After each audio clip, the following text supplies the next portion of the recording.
Three railway engines, Thomas and Friends.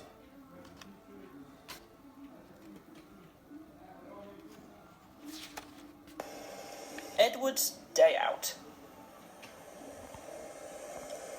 Once upon a time, there was a little engine called Edward. He lived in a shed with 5 other engines. They were all bigger than Edward and boasted about it. "The driver won't choose you again," they said. "He wants big, strong engines like us." Edward had not been out for a long time. He began to feel sad. Just then, the driver and fireman came along to start work. The driver looked at Edward. "Why are you sad?" he asked. "Would you like to come out today?" "Oh, yes, please," said Edward. So the fireman lit the fire and made a nice lot of steam. Then the driver pulled the lever, and Edward puffed away. "Peep, peep," he whistled. "Look at me now." The others were very cross at being left behind. Away went Edward to get some coaches.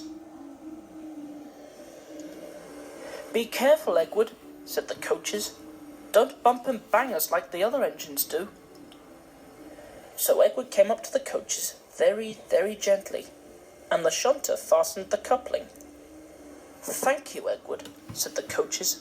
"That was kind. We are glad you are taking us today." Then they went to the station, where the people were waiting.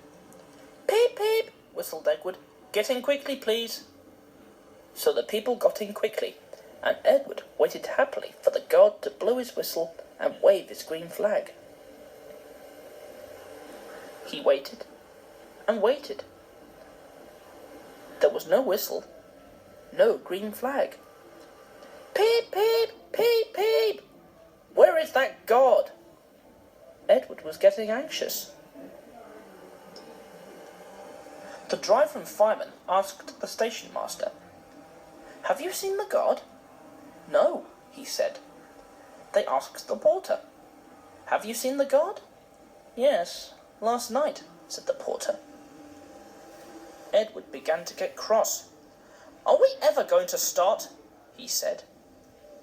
Just then a little boy shouted, "Here he comes!"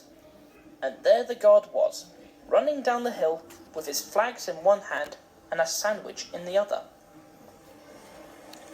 He ran onto the platform, blew his whistle, and jumped into his van. Edward puffed off. He did have a happy day. All the children ran to wave as he went past, and he met old friends at all the stations.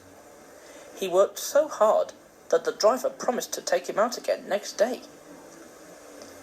"I'm going out again tomorrow," he told the other engines that night in the shed. "What do you think of that?" But he didn't hear what they thought, for he was so tired and happy that he fell asleep at once.